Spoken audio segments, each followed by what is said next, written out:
A carta de Paulo aos Coríntios, capítulo 7, ela tem um tema, né? E é importante entender isso, o tema, né, principal. Ou senão você vai ter um foco diferente. Eu não quero que você tenha um foco diferente. Eu quero que você acompanhe o tema da lição de hoje, né? Porque senão você vai ter uma visão diferente do que eu estou falando e você vai falar assim, não, mas não é isso, né? E aí nós vamos ter problema para você compreender exatamente o que eu estou falando. Pronto, estou entrando aqui. A Sônia vai me ajudar porque eu quero mostrar para você, essa imagem aqui é do quarto da Jéssica, eu invadi aqui o quarto da minha filha e montei aqui, porque o dia está muito bonito hoje, né? Olha, dá uma olhada aqui, né? A Sônia vai ajustar o foco, olha que céu azul, lindo, clica bem no céu.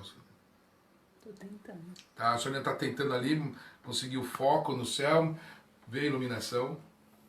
É que com a câmera é uma coisa, agora online é complicado. Mas o céu está muito azul e as árvores estão verdes, bonito aqui. Né? Agora você talvez não esteja vendo direito, porque o foco está em mim. Tá? Foi ajustado para você me ver direito. Mas se você olhasse para a janela, os seus olhos iriam focar diferente aqui. Né? Eu consigo focar, porque o nosso olhar ajusta o foco. Né? O nosso assunto de hoje é aqui. Se você focasse na janela, você não iria conseguir me ver direito. Tá?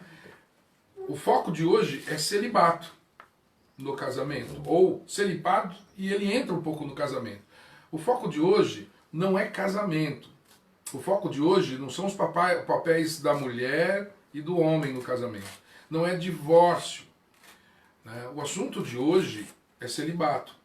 E nós vamos entrar em casamento, nós vamos falar um pouquinho de divórcio, mas o tema não é divórcio, né? O tema é celibato. Mas por que o tema é celibato? Eu vou colocar aqui a igreja.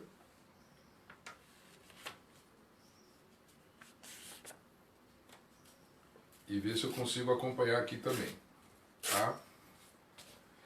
Nós temos aqui Paulo, no capítulo 7 de primeira carta de Paulo aos Coríntios, ele fala assim, olha, quanto aos assuntos sobre os quais vocês escreveram, é bom que o homem não toque em mulher.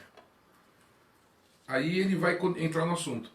Esta carta foi uma carta enviada para ele, com algumas perguntas específicas.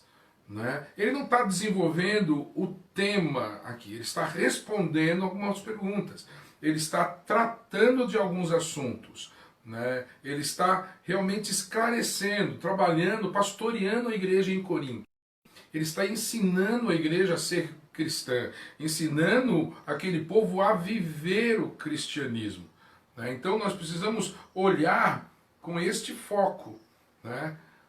Tinha estado em Coríntios, trabalhou com a igreja, saiu, estava fora e agora ele recebe a carta e precisa responder essa carta.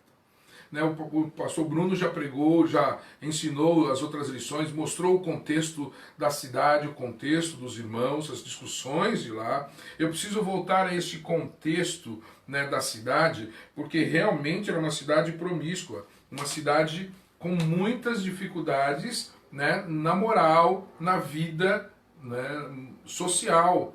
Né. Nós temos ali os judeus, que era ali, porque o evangelho começou nos judeus, na sinagoga, entre os judeus, mas nós temos os helenistas, nós temos movimentos que surgem ali, o gnosticismo surgindo de uma maneira muito forte, nós temos movimentos filosóficos que começam a discutir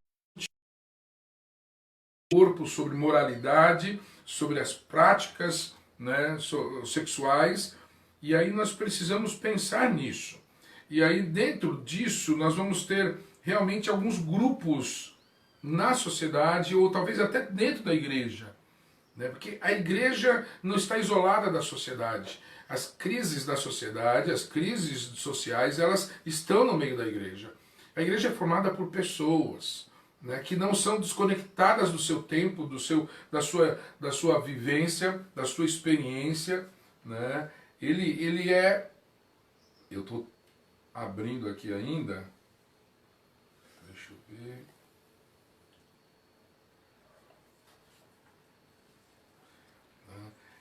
São pessoas que estão envolvidas ali e precisam discutir isso, precisam viver isso, né?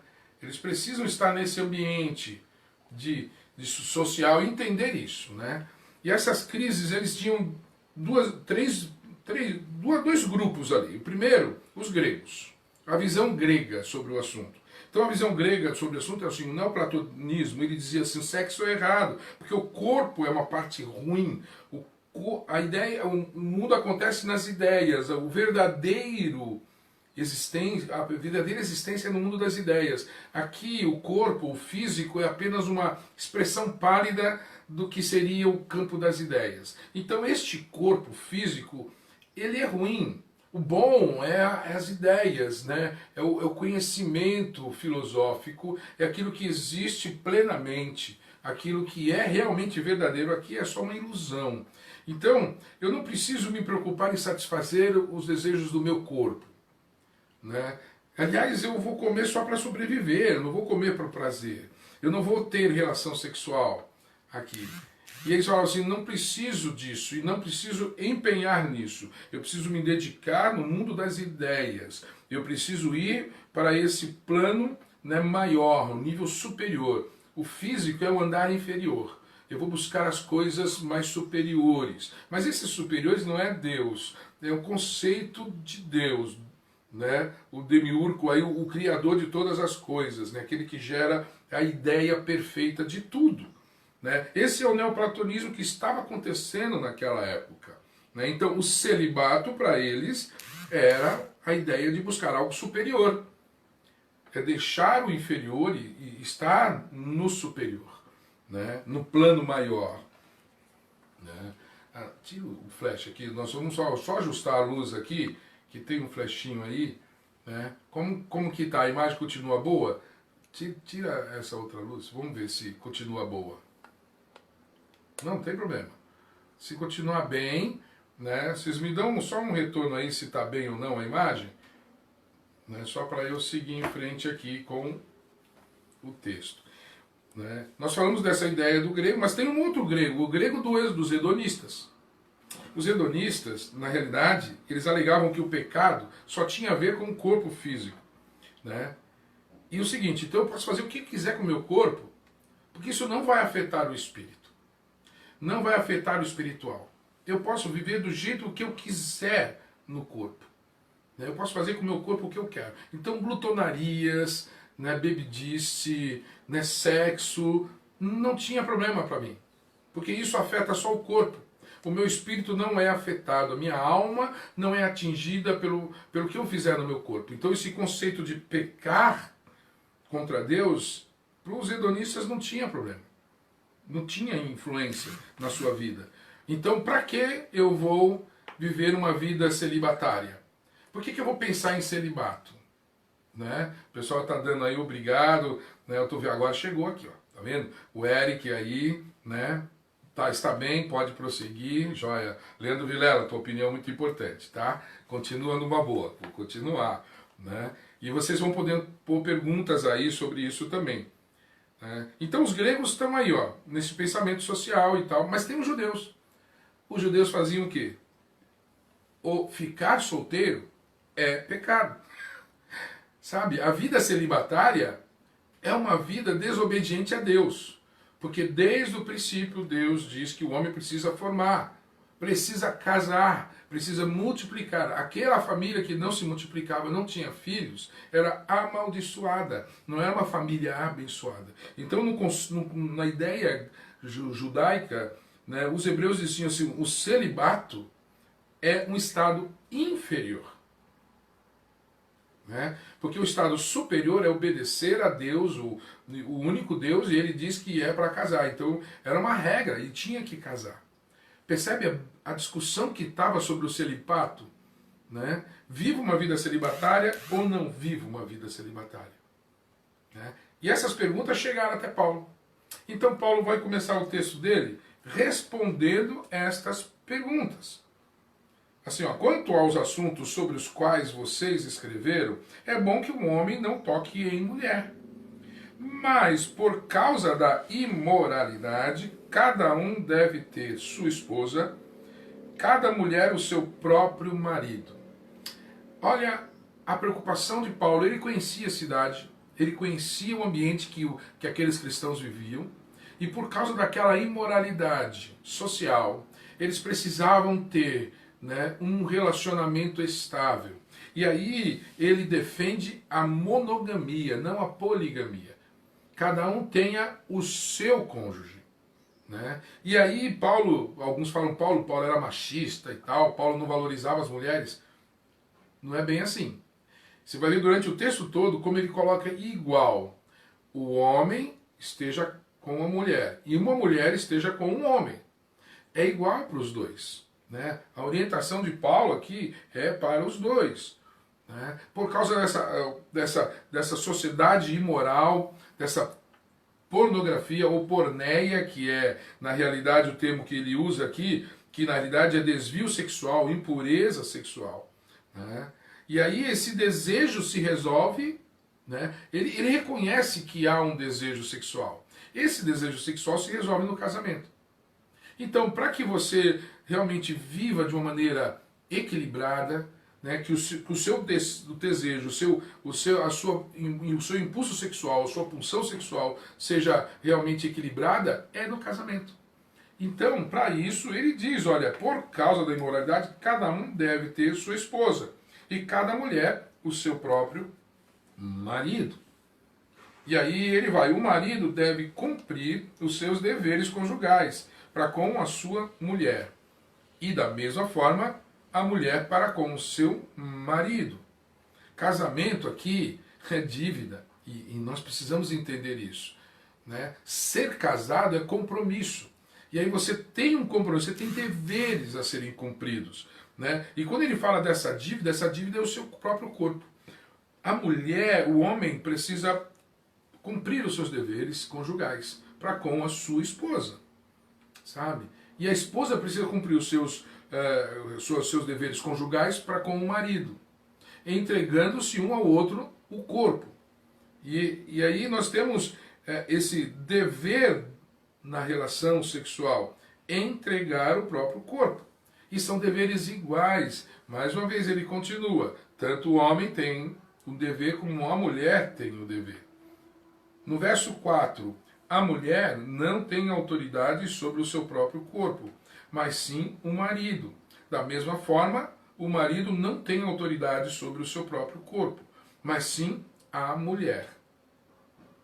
Ele está no ambiente de casamento. Ele está falando de duas pessoas casadas. E a orientação, no começo, era não toque em mulher, ou seja, não tenha relações com mulher.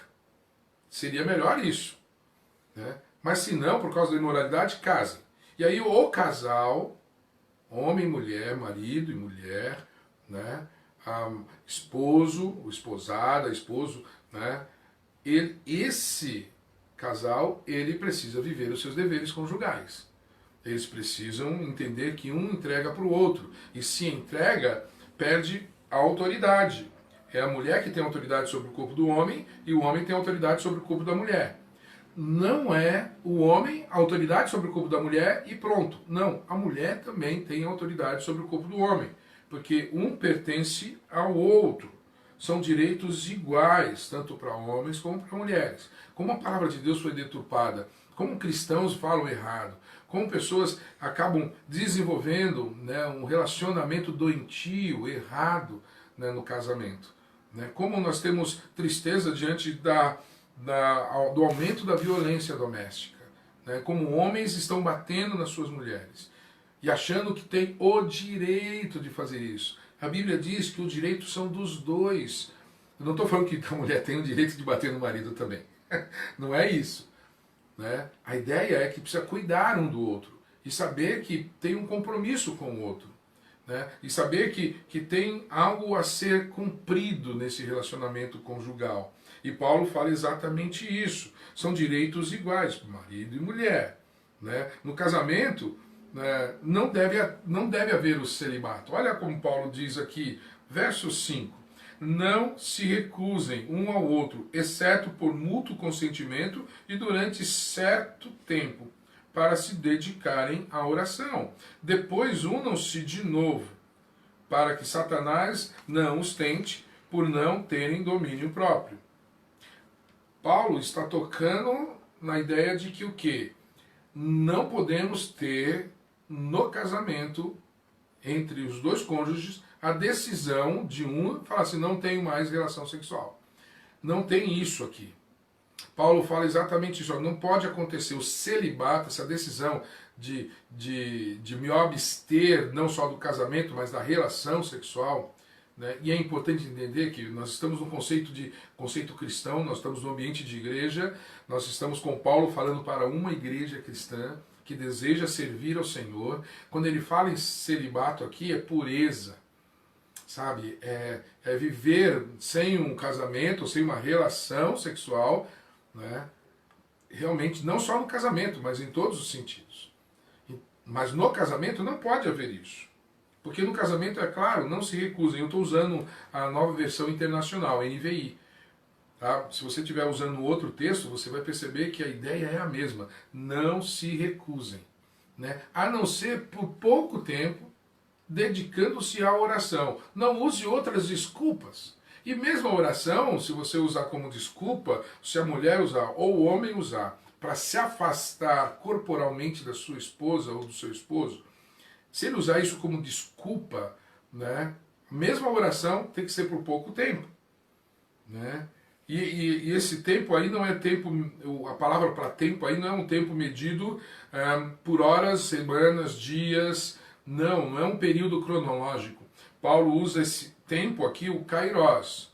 Né? A unidade de tempo aqui para Paulo é kairos. E nós sabemos que kairos não é o cronológico, é o momento oportuno. É um tempo oportuno. Então, e normalmente o kairos é o tempo oportuno de Deus. Então a separação, mesmo para a oração, precisa seguir uma orientação clara de Deus para este período. E logo em seguida se unam para que o pecado não esteja, para que vocês não sejam tentados pela sua falta de domínio próprio. Paulo reconhece o desejo pela relação sexual. Não só o desejo, mas a necessidade física do marido, do homem e da mulher de terem relação sexual. E aí ele fala assim, vocês precisam voltar. E se unam de novo. Né? É interessante o verso 6, ele diz assim, digo isso como concessão e não como mandamento. Cuidado quando você lê esse texto, porque você pode pegar esse texto e seguir em frente com ele. O verso 6 não fala sobre o 7, 8, 9 em diante. O verso 6 fala exatamente sobre isso que a gente acabou de falar. Ele não está falando isso por um mandamento, ou seja, eu mando que vocês se separem fisicamente para se dedicarem à oração. Não é um mandamento. Não, ele está falando assim, é concessão. Eu concedo essa exceção de se separar fisicamente para a oração. Não é mandamento. Eu não estou mandando vocês fazerem isso. Mas eu estou concedendo isso. Né? Ele deixa bem claro, esse verso 6 está relativo ao que ele acabou de falar, não o que ele vai falar em seguida. Ou senão você pode entender errado o que vem a seguir. Tá? No texto original fica bem claro exatamente isso. Ele conclui esse pensamento no verso 6. E aí no 7 ele trabalha um outro tema. Porque aí no verso 7 ele vai falar de outro tema. Ele vai falar assim, ó, gostaria que todos os homens fossem como eu. Mas cada um tem o seu próprio dom da parte de Deus. Um de um modo, outro de outro. Esse versículo 7, ele faz um eixo para mudar. Então ele está colocando um eixo nisso. Né? E aí entra uma dúvida muito grande. Paulo era casado ou não? Né? Há muitos estudos sobre isso e nós entendemos que a maioria concorda que ele deveria ser casado ou ter sido casado, talvez. Porque nesse momento aqui, ele diz que, como eu, nesse momento da vida de Paulo, ele não está casado. Ele está sozinho. Né? Ele está colocando ele fora do casamento, fora de um relacionamento conjugal. Mas bem provavelmente ele já foi casado, porque para ser um membro do Sinédrio, para ser uma autoridade da lei, para ser um fariseu, lembra que eu falei? Os hebreus tinha como ordem o casamento. Então precisa ser casado. Então todo alguém que fosse autoridade no meio do povo, o respaldo dessa autoridade era o casamento dele. E ele precisa ter esse respaldo na sua autoridade como casado. Você lembra quando Paulo vai falar sobre diáconos, sobre pastores, ele fala sobre o casamento para essas pessoas, dentro de uma visão, né, judaica, né, dentro de uma visão de que a autoridade de um homem, de um líder, de uma pessoa madura estava no seu casamento. Então a ideia geral é que Paulo era casado. Agora, se ele era viúvo, nós não sabemos, né? Se houve uma separação, nós não sabemos. Né? Se houve um rompimento do seu casamento por causa até da sua conversão ao cristianismo, nós não sabemos. Né? Que talvez ele se convertendo ao cristianismo foi expulso do Sinédrio, né? E dentro disso as autoridades da lei poderiam ter dado o direito à sua esposa de se divorciar, né? Para não seguir o seu marido. Né? A esposa tinha esse direito, podia solicitar o direito disso. A autoridade e o Sinédrio, os fariseus, eles davam o divórcio a essa mulher, para que ela não fosse obrigada a seguir o seu marido. Nós não sabemos isso. Nós não temos informações claras sobre isso. Né? Mas vamos entender que nesse momento Paulo não vivia, né, conjugalmente. Não havia uma vida conjugal. Então ele fala assim, então fiquem como eu. Né? E aí ele fala, cada um o seu próprio dom. Ele chama casamento e celibato de dom. E essa palavra dom é a mesma dons espirituais. É a mesma palavra dons, carisma. É a mesma que ele usa lá no capítulo 12 para falar sobre o dom de cura, né, o dom de língua. É a mesma, o dom de profecia, é a mesma palavra.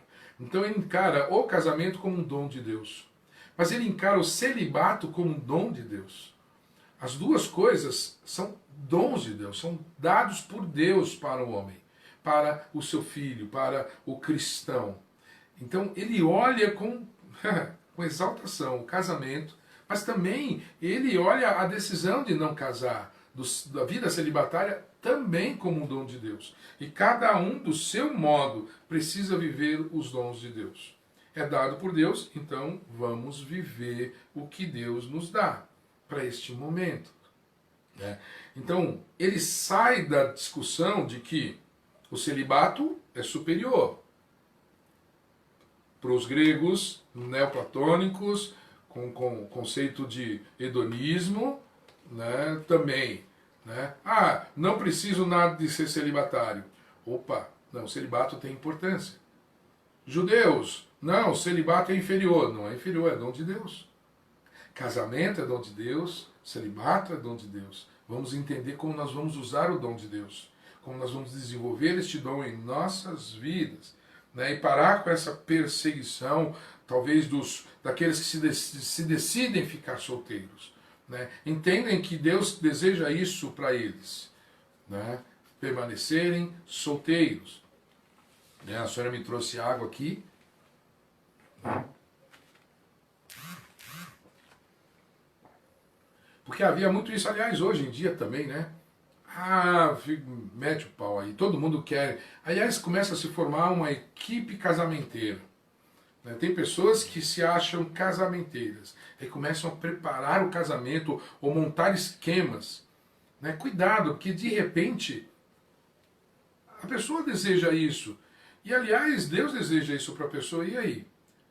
Agora, se Deus deseja isso para a pessoa, não vai ser imposta como peso sobre a pessoa. Não vai ser imposta. Então, se você decidiu viver uma vida sozinho, né, que Deus te abençoe. Siga em frente, não há problema, porque isso também é dom de Deus. Eu conheço pessoas que decidiram viver assim, mas também viver assim uma vida pura. sem porneia, sem impureza sexual. Lembra que se você está sendo corrompido por essa impureza sexual, então case-se. Tá? O celibato pode ser uma solução para aqueles que têm um impulso sexual direcionado, né, inclinado para o mesmo sexo. Então, se ele não consegue, né, viver uma vida diferente, que ele busque o celibato. Para evitar o pecado, evitar, né, o que a Bíblia diz não seja a prática de vocês. Então vamos viver dessa maneira. Aí Paulo coloca no verso 7 exatamente isso. Casamento é dom de Deus, celibato é dom de Deus. Verso 8. Digo, porém, aos solteiros e às viúvas, né, é bom que permaneçam como eu, mas se não conseguem controlar-se, devem casar-se, pois é melhor ficar ardendo em desejo. Né? Eu estou tentando olhar aqui, mas tem um delay. Né? Se eu não ver uma pergunta sua, você pode voltar a perguntar, aí insiste aí na pergunta, tá bom? Vamos escrever, não quero que você saia com dúvidas daqui.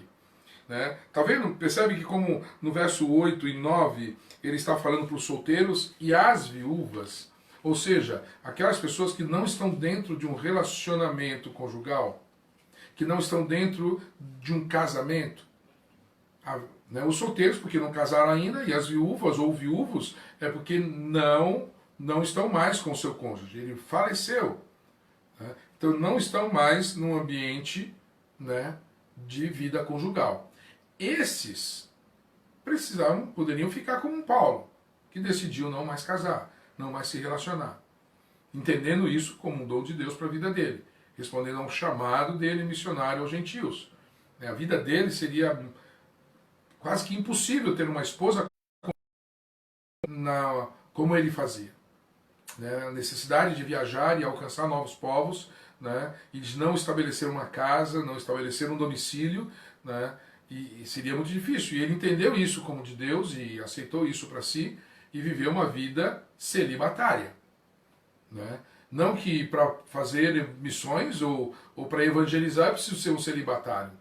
Né? Tomar cuidado com isso. Lembra? Senão você vai cair naquela ideia de nível superior. Né?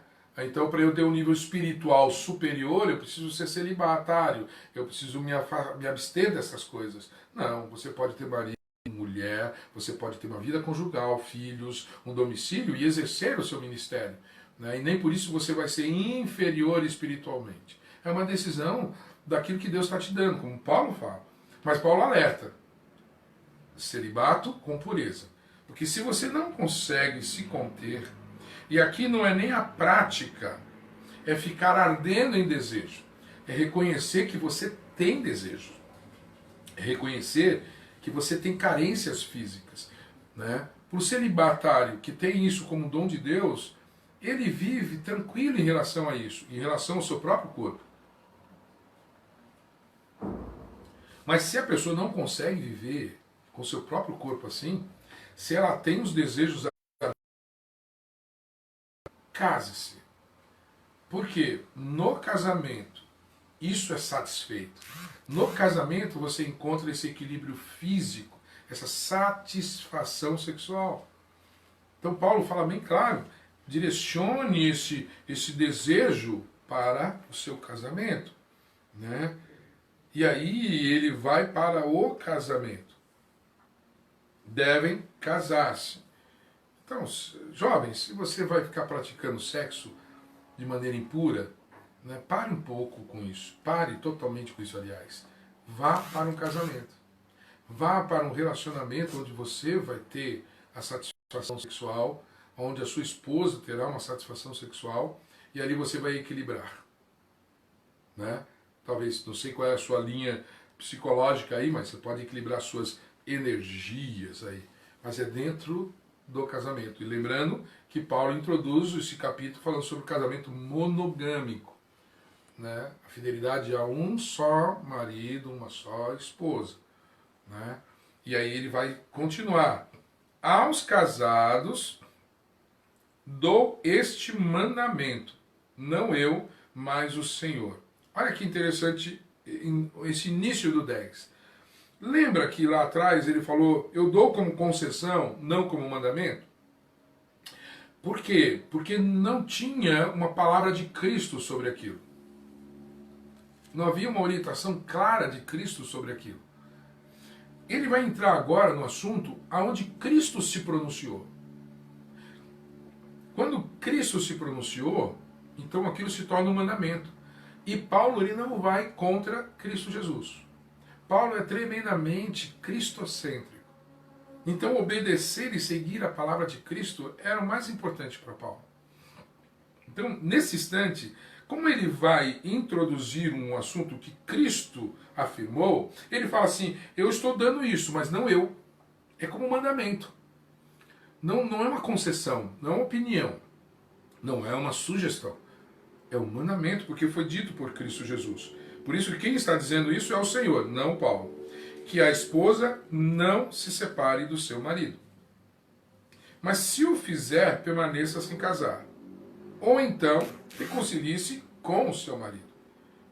E o marido não se divorcie da sua mulher. Vamos lá, ele está dizendo aos casados. Aos casados, não se separe. E não é a mulher se separar do marido, mas também o marido se separar da mulher. Aqui, da mesma forma, direitos iguais. Orientação e dever iguais para os dois. Não se separem. Né? E se, eu decidi me separar por qualquer coisa, fique sem casar. Essa palavra é a palavra de Cristo. Lembrando que ele introduziu, não sou eu que digo, mas o Senhor. E isso é um mandamento do Senhor para a sua vida. Aos casados, não se divorciem. Essa é a palavra de Cristo. Mateus 5,32, a gente vai ler esses textos lá, né, em Marcos também, ele falando essa discussão sobre casamento. Aí Jesus introduz isso. Né? E aí ele fala assim, então eu vou manter o que Cristo falou. Então sigam a Cristo. Paulo fala assim, se eu um dia falar algo estranho a esse evangelho, né, me considerem anátema. Considere qualquer um anátema se eles se afastarem deste evangelho. Se alguém se afastar de Cristo Jesus, da sua palavra, não siga. Siga a Cristo. Então Paulo está dizendo assim, não posso e não vou dizer algo diferente de Jesus Cristo. Se você é casado, não se divorcie, porque esse é o plano original de Deus para a sua vida. Casar e não se separar. Verso 12. Aos outros, eu mesmo digo isso. Não o Senhor. Opa, ele mudou de novo. Ele começa a acrescentar orientações que Jesus não havia abordado. Então ele volta para o tema. Ele dá os direitos autorais do mandamento para o Senhor e agora ele volta. Aos outros, eu mesmo digo isso, não o Senhor. Se o irmão tem mulher descrente e ela se dispõe a viver com ele, não se divorcie. Ele está falando assim, a mulher aceitou a Cristo. O homem não é crente. Então, que ela continue com ele. Pois o marido, aliás, aqui, se o irmão tem mulher descrente, aliás, ao contrário, quando o homem aceita a Cristo e a mulher é descrente, e ela, a mulher, se dispõe a viver com ele, não se separe dela. Se uma mulher tem um marido descrente, e ele se dispõe a viver com ela, não se separe, não se divorcie dele, pois o marido descrente é santificado por meio da mulher, e a mulher descrente é santificada por meio do marido. Se assim não fosse, seus filhos seriam impuros, mas agora são santos. Vamos lá, o que ele está falando de santificar aqui não é salvação, tá? Não é salvação. Tá? É pureza no relacionamento. É um casamento consagrado ao Senhor. É consagração ao Senhor. Né? Só um minutinho. O Leandro está colocando uma palavra aqui, né? Celibato é dom de Deus. Por isso, é pessoal. Não é uma imposição eclesiástica da igreja. E também por isso não deve ser rechaçado socialmente pelos demais. Aos que seguem né, ou optem por ele. Com certeza, Leandro, exatamente isso. Né? Desculpa por esse delay, né? Você colocou e demorou um pouco para eu responder, mas faz parte aqui da dinâmica da internet. Tá? Então, nós estamos vivendo essa honra do casamento e a honra do celibato. É o que Paulo está dizendo. E aí no casamento, se um aceita Cristo e o outro não, mas esse concorda em continuar casado, que continue. Porque este que crê em Jesus Cristo, que segue a Jesus Cristo, ele consagra a sua casa. Ele entrega a sua casa ao Senhor. E o seu relacionamento sexual com o seu cônjuge, que não é crente, esse relacionamento se torna puro diante de Deus. Essa é uma palavra de Paulo. Ela fala assim, não é eu que estou falando, não é Jesus, não é mandamento cristão, não é de Jesus Cristo, mas é uma orientação que eu dou. Mas por quê? Porque o marido crente ou a esposa crente, ela santifica o seu cônjuge. E aí o fruto dessa relação, que são os filhos, não serão impuros, serão puros. Né? Ah, eu aceitei a Jesus Cristo como meu Senhor e Salvador. Eu não posso ficar do lado de um homem ímpio. Pode sim. E deve, porque você santifica a sua casa. Ah, o homem aceitou Jesus Cristo, agora eu tenho uma missão a cumprir. Então farei que nem Paulo, vou me separar da esposa. Para com isso. Lembra que nós falamos? Né? Que talvez ele já fosse viúvo. Ou se foi descasado, o Sinédrio ou as autoridades farisaicas deram autorização para sua mulher se separar dele, talvez. Nós não sabemos. Né? Vamos lá? Então, cuidado com isso. Ah, eu tenho um chamado de Deus. Uma vez eu fiquei sabendo de um pastor e a sua esposa era líder na igreja. E aí o pastor tinha uma visão do seu ministério, a esposa tinha uma visão diferente do ministério dela. E aí eu fiquei sabendo que eles se separaram. E uma palavra que eu achei absurda. Ah, nós nos separamos para cumprir a vontade de Deus. Para com isso. Não. Eles se separaram por causa da dureza do coração deles. Jesus fala isso. O divórcio é dado e por causa da dureza do coração do homem, não por causa da vontade de Deus. Né? Porque Paulo vai orientar aqui bem claro. Né? Se ele aceita continuar com você, continue. Porque o marido santifica a esposa santifica o marido. Né? E aí o fruto, né? Se não fosse assim, seus filhos seriam impuros. Mas agora eles são santos. Então, ele deixa bem claro, o fruto dessa união, o fruto desse relacionamento santificado por uma das partes, também é puro, também é santo diante de Deus. Deus reconhece e recebe aquilo como um culto a Ele, como consagração a Ele. Aí sim, 15. Todavia, se o descrente separar-se, que se separe. Em tais casos, o irmão ou a irmã não fica debaixo da servidão. Deus nos chamou para vivermos em paz. Olha, se há um abandono da parte não crente, então Paulo, que aconteça a separação. Percebe que o divórcio não pode se originar no coração do crente. Não é uma decisão do irmão ou da irmã. A orientação paulina aqui é que isso seja da parte não crente. Porque o crente precisa se manter fiel ao casamento. Essa é uma orientação. Porque o divórcio, Deus odeia o divórcio, a separação. Então, a origem de um divórcio não pode ser da parte daquele que crê em Jesus, daquele que é irmão ou irmã, daqueles que são filhos de Deus, né?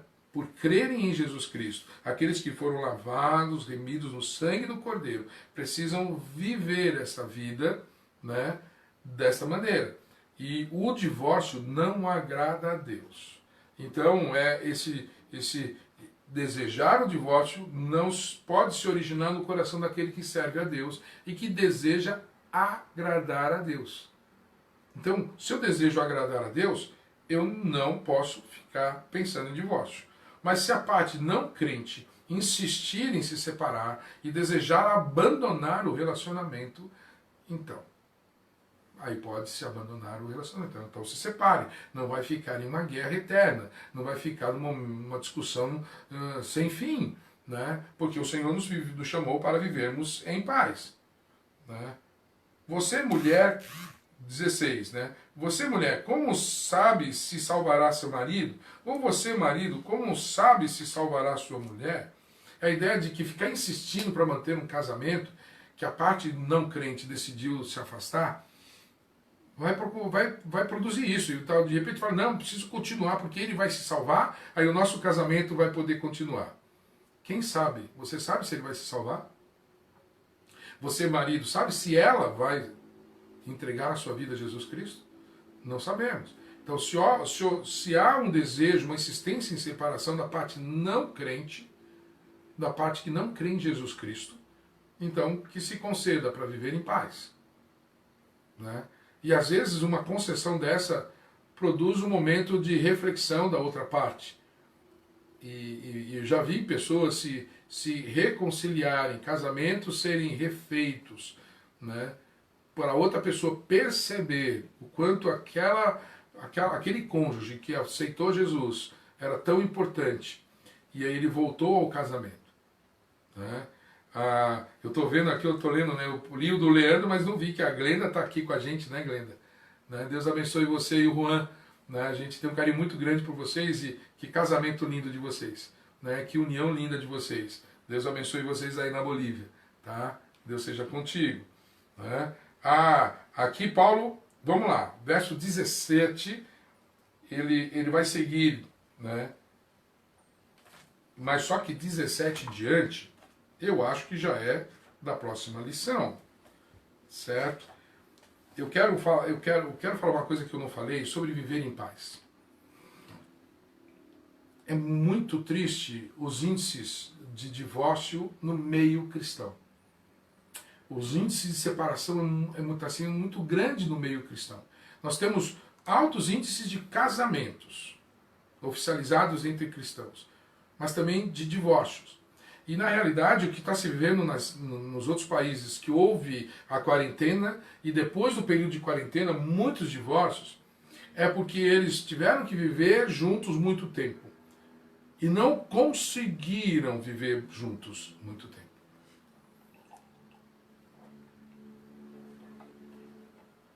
E aí você olha e fala assim, mas Deus nos chamou para viver em paz. Nós não conseguimos ficar em paz. Então vamos nos separar. Meu irmão, minha irmã, se você crê em Jesus Cristo, você precisa tirar da sua mente isso. Sabe? Cuidado para você não racionalizar esta decisão. Você não pode colocar de maneira assim tão lógica essa interpretação sua, não da Bíblia. Não da Bíblia. Né? Eu já falei algumas vezes aqui na nossa igreja em Jandira, né, de que infelicidade e tristeza no casamento não são motivos de divórcio. Como assim, pastor? A vida está infeliz, é impossível viver junto. A gente só briga, só briga, só briga. Então pare de brigar. Ah, mas eu estou muito triste no meu casamento. Então busque o caminho de ser feliz no seu casamento. Cuidado para você não colocar essas razões como justificativa para um divórcio, para uma separação. A infelicidade é motivo de cuidar. É motivo e razão para se mudar as coisas. Eu concordo, já falei para alguns casais, eu concordo. Pastor, desse jeito não dá para continuar meu casamento. Concordo, não dá para continuar o seu casamento. Ah, então vou me separar. Não. Você vai mudar o seu casamento, porque não dá para continuar assim no seu casamento. Sabe? Vamos lutar para isso. Não há casamento tão ruim que não possa ser restaurado. É o poder de Deus, não jogue, não questione o poder de Deus. Né? Vamos juntos, como igreja, buscar isso, buscar a felicidade dos casamentos. Né? Buscar essa paz nos casamentos, não a guerra no meio dos casamentos. Sabe? Porque você, né, que é cristão, precisa pensar assim. Paulo, ele coloca bem claro aos casados cristãos, não se separem, não se divorciem, não abandonem um ao outro. Mesmo diante de um adultério. E eu já falei isso para muitos, nós temos exemplo na vida de muitas pessoas sabe? Mesmo diante de um adultério, não é mandamento o divórcio. Porque tem pessoas que falam assim, é mandamento.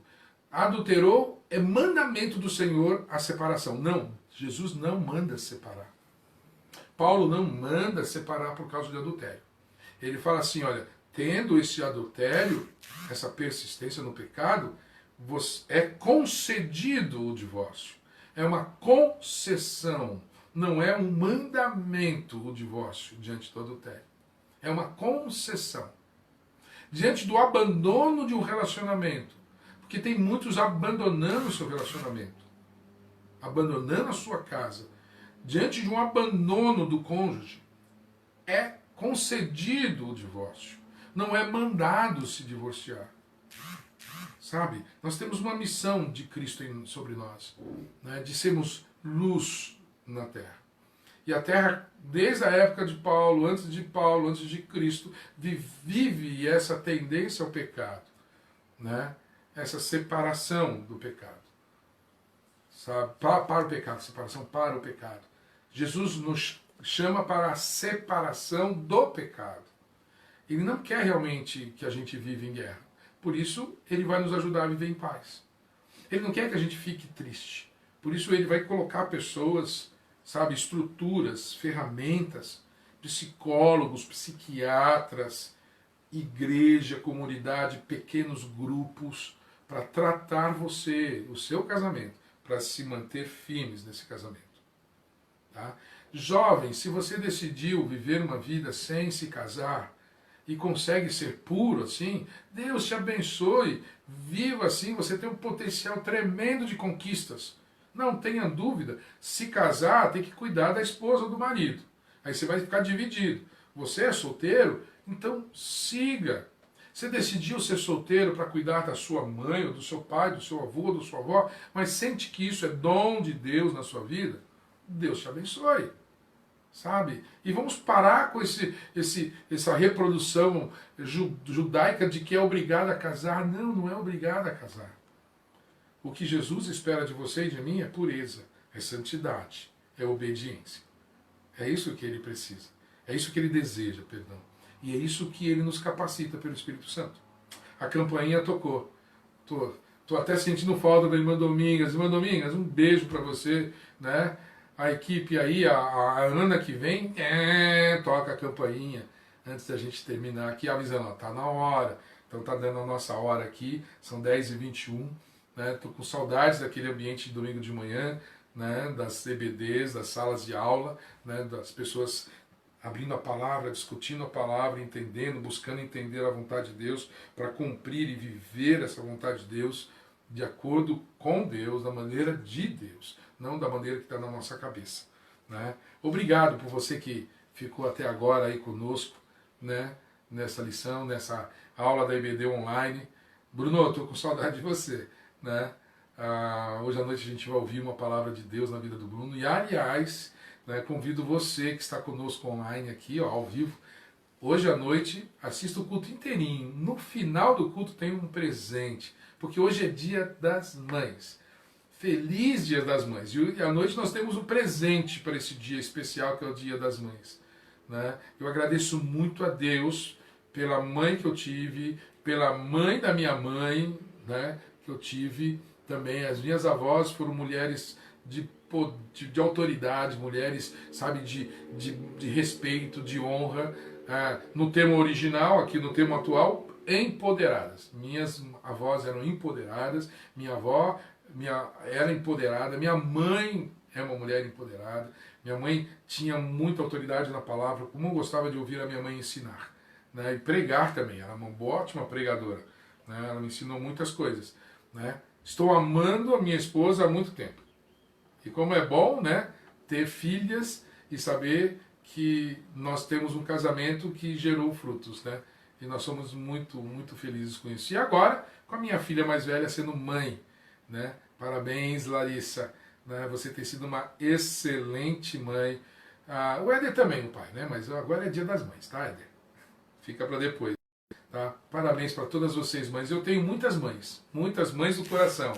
Na igreja, fora da igreja, as senhoras que me chamam de filho, que gostoso. Eu recebo o carinho de vocês. E como é bom. Estou com saudade desses aconchegos aí, sabe?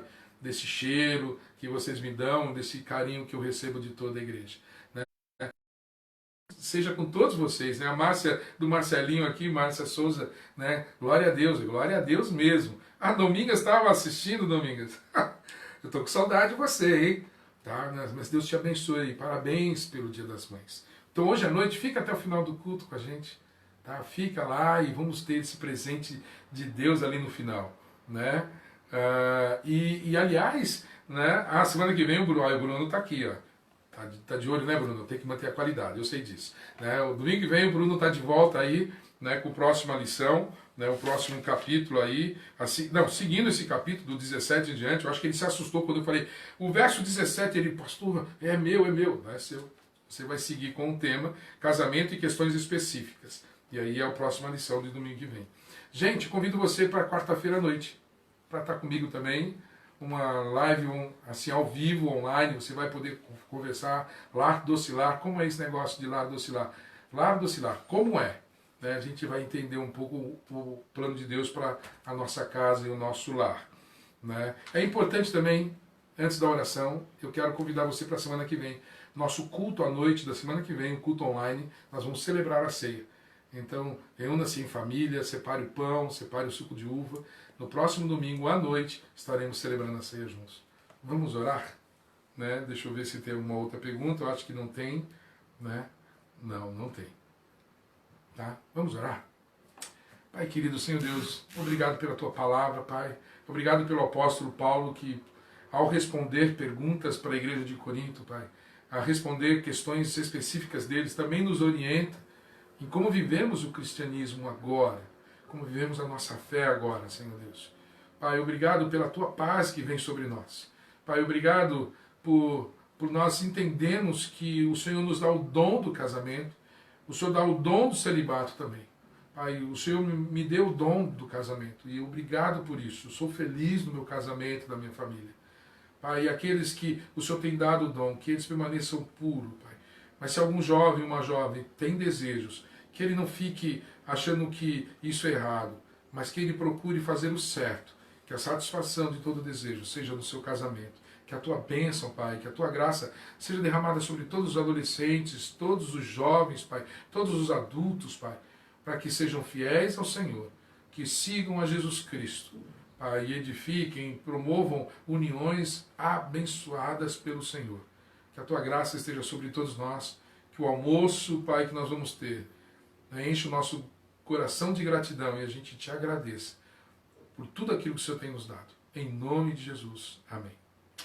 Deus abençoe. Bom almoço para todos. Boa tarde. Celebrem, falem com as mães. A Lúcia está aqui, ó. Feliz Dia das Mães, Sônia e todas as mães. É isso mesmo.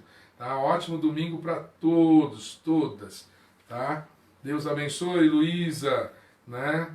Que Deus seja contigo e todos vocês. Tchau, tchau. Até o próximo domingo.